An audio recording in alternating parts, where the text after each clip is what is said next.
Hey everybody, Sarah at Nova again.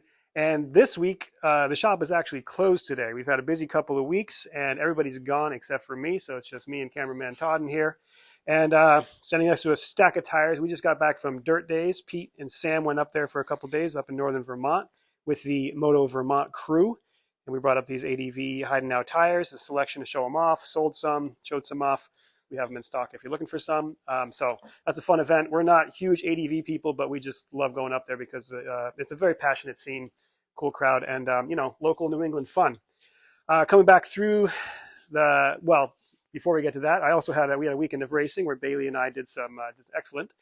Got my license. And cameraman Todd, got his racing license, which was great. And let's see, I had a minor mechanical failure, which was pretty major, knocked me out of a race. My fairing bracket broke, my fairing fell off. I had to hold it coming back in the pits on my first race.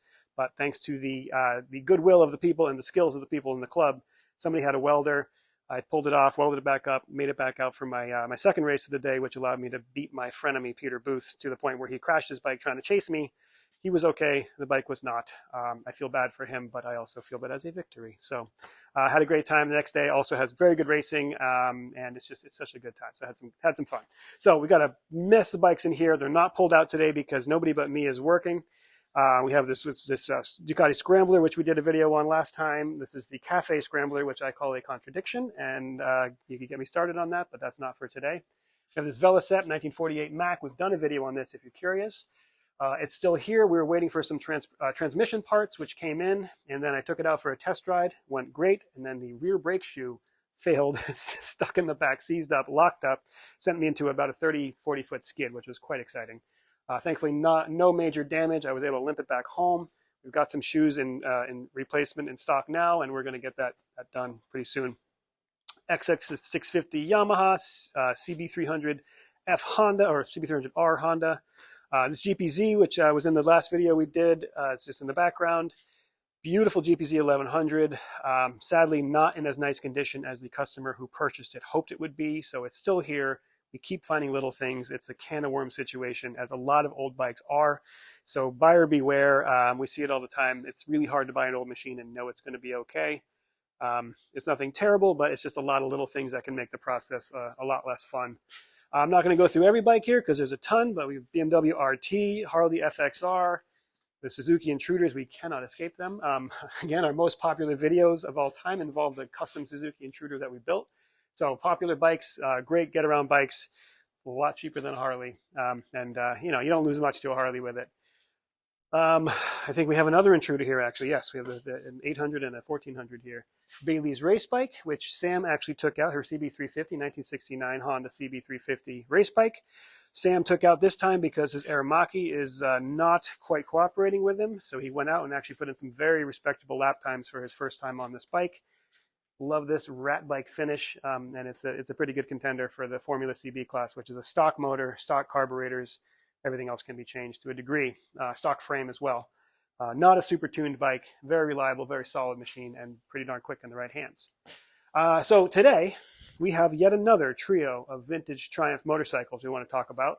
They are arranged in order as they should be, from oldest to newest.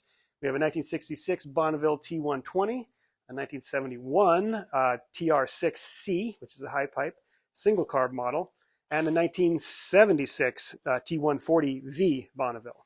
So you can see the 10 years between the 66 and the 76, quite a lot of changes.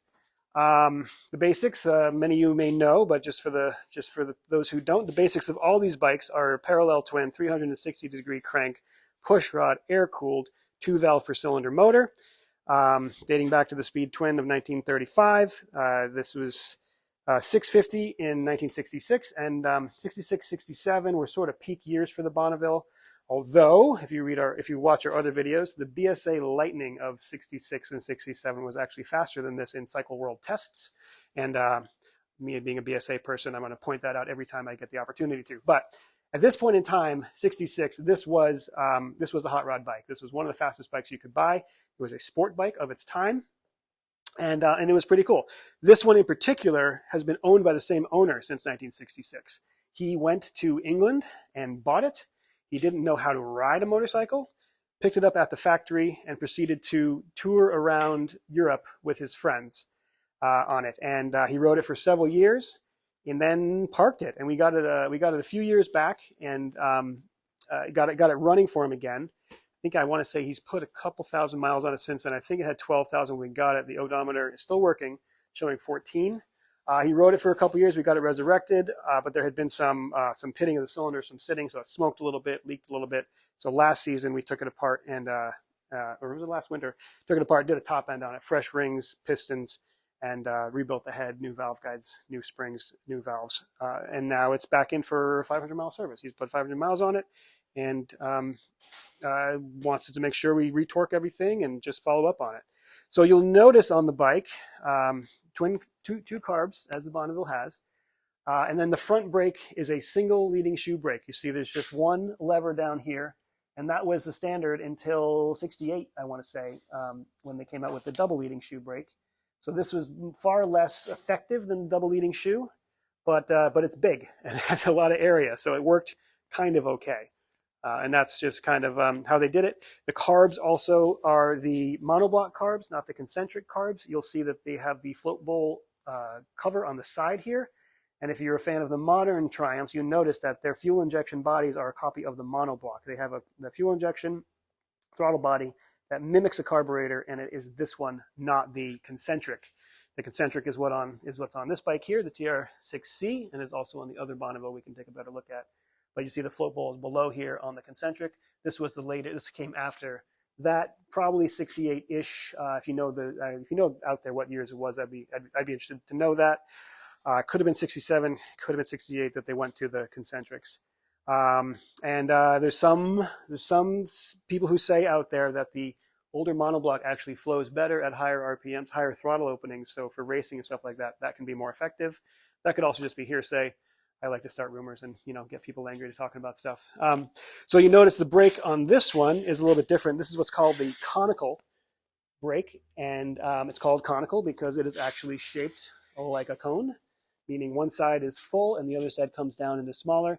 That saves weight. You don't have all this massive metal, and unlike the single leading shoe, which is a cast iron thingamajig, this is all aluminum, so it's much lighter.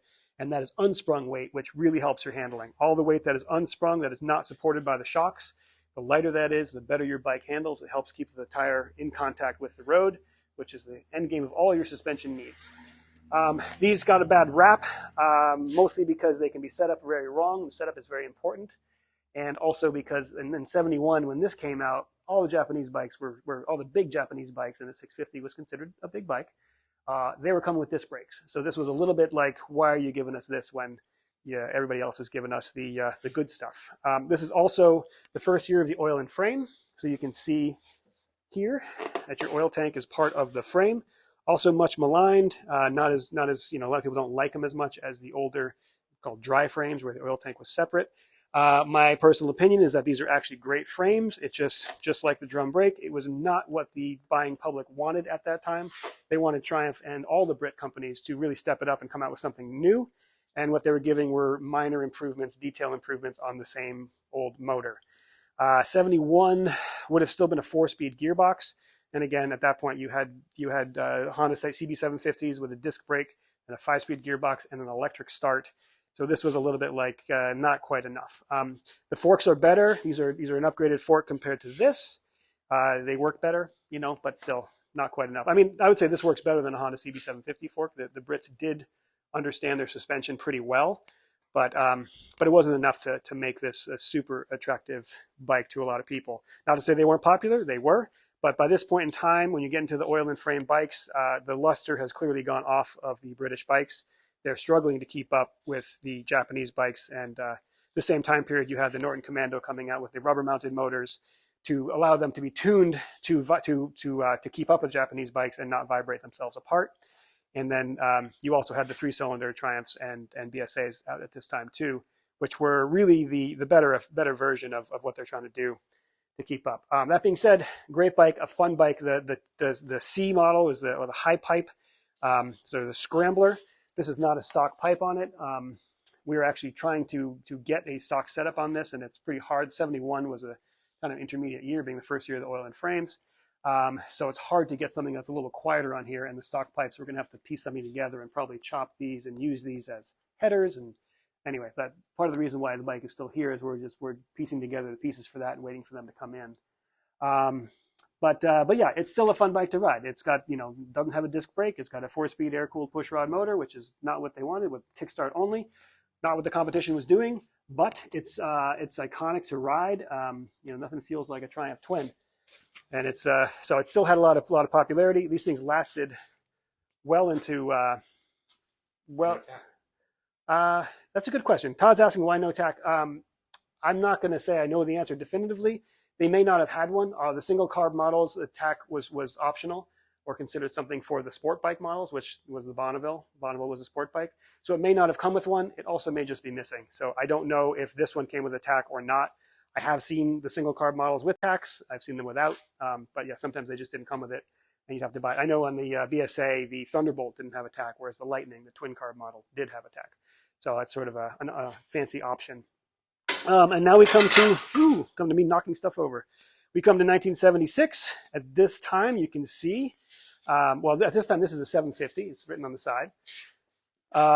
They made it big enough, and contrary to what our intuitions think, they didn't make it 750 to make it more powerful. They made it so that it could stay together longer, making the power that the 650 made, basically. They actually detuned the 750. The exhaust cam is much milder. But the idea was that you could make more power per rotation of the motor and not have to spin the motor so fast, and you would keep the power and not have the reliability issues that the 650s had trying to keep up with the bikes as they were going faster and faster, and the Japanese bikes were in particular going faster and faster. Now, what the hot rodders would do is take the 650 cam and throw it into 750, and suddenly you have a real hot rod bike. It tries to eat itself alive, but it's a real bike. It does have some good power to it. You'll notice that the front brake, we finally have a disc brake. I want to say that maybe 73 that was finally fully on all the models. And then the rear is also a disc that came about. This might be the first year of the disc on the rear, right about this time anyway. I'm not certain on the exact model year. But you have the rear disc setup, so we're getting fully into the modern era at this point, almost. And you have a 5-speed gearbox. The V in the T140V is sort of a Roman numeral 5. You have a 5-speed gearbox here, which is nice. And you also notice there's a brake on the right side, and that is not normal for the Brit bikes. In '75, I think was the year that it was homologated. So all bikes being sold in the United States had to have a left side shift and a right side brake, which funnily enough, Harleys weren't like that. Harleys were also opposite of what we currently have. This is the current setup where every new bike is left side shift and right side brake, but Harleys and old Triumphs and BSAs and Nortons, right side shift, left side brake. And, it doesn't really matter. Whatever you're used to is easier, obviously. To me, there's no intuitive better or worse than them. I just know that if I ride my Brit bikes for a while with my right side shift and get on a left side shift bike, I will be hitting the wrong thing for a few times before I kind of clicks and get it back. And again, twin carbs, still with the amyl concentrics here. The pipes you can see are getting to be a little bit larger as far as the area of stuff inside of it, and that's to keep it quieter. You have EPA noise regulations coming in. These are quiet, although it looks a little bit like an aftermarket Dunstall. I might be wrong about that, but this is the time period where the pipes start to look like this, which is quieter, less snorty, versus these guys, which is the classic Triumph. These make a great sound, but they're loud, and noise regulations are starting to come into play here, as well as the same EPA. Actually, noise regulations are regulated by the EPA. So the same sort of regulations that killed off the two-strokes the first time around starts to have an effect on the actual sounds the bike can make. And that even comes into things like the motor noise and stuff like that. Not quite at this era, but as water cooling takes over, air-cooled bikes become too loud, and they really just make a ton of noise. And if you have ever ridden these vintage bikes, you know that they're noisy, not even just the exhaust sounds, but people who are not used to what the sound of a Triumph or a BSA sounds like, it can sound very disconcerting at times because the valve train noise is just very loud. And we get used to it. It just sounds what it sounds like, but a ton of people are like, is that supposed to do that? Yeah, it is. Let's see, what else to say? Blinkers at this point in time. That was not something that the earlier bikes had. Around 1973 is when that became normal. So this is a getting to be modernized Triumph. You know, Triumph kept going until 1983, and each model year after had changes and improvements. They got into cast wheels and eventually did have an electric start briefly. So it's kind of cool to see how they did it. But this is a great example of a 750 with you know, more modern disc brakes, blinkers, 5-speed gearbox, stuff that's more like what the Japanese were doing, and more just a little more tame to ride on the road than some of this older stuff. You know, the good thing about these oil and frame bikes is they don't bring as much money on the market. So you can, if you want to have a vintage Triumph and you're not looking for the most collectible one, something like this is fairly collectible, pretty hard to top that as far as what people look for in owning a vintage Triumph. But these have a similar riding experience for much less money. So these are great to get into. And parts for all of these bikes are available. The aftermarket for Brit bikes is amazing. I can find stuff for 60s Triumphs far easier than I can for 80s Hondas. And that's been a continued surprise for me as I do this business. Yeah, another trio of Triumphs. We love these things. If you watch these videos, you know I'm more of a BSA guy and definitely more of a Norton guy, but I do love an old Triumph. I like to talk about them. I like to talk about their faults, but that's just because I'm a mechanic and I have to find faults in everything. That's my job. But these are great bikes, and we see a bunch of them. And you know, if you have experience with them, please chime in, let us know. If you have experience in owning one and then switching to, say, a Yamaha XS650 or something else that's a little bit more reliable, that's a huge part of the story of these bikes anyway, and I don't think it detracts from what they are. It's just the time period that these were happening was a lot of change, and these were getting phased out in favor of newer technologies. And the fact that they existed for as long as they did in this time, I still think is amazing. And you know, any Brit bike, if you give it enough attention, it will pay you back tenfold. But that little bit of attention that it needs is quite often a lot. So thanks for watching. Please subscribe if you haven't to the channel. It does help us out. And yeah, we'll see you again.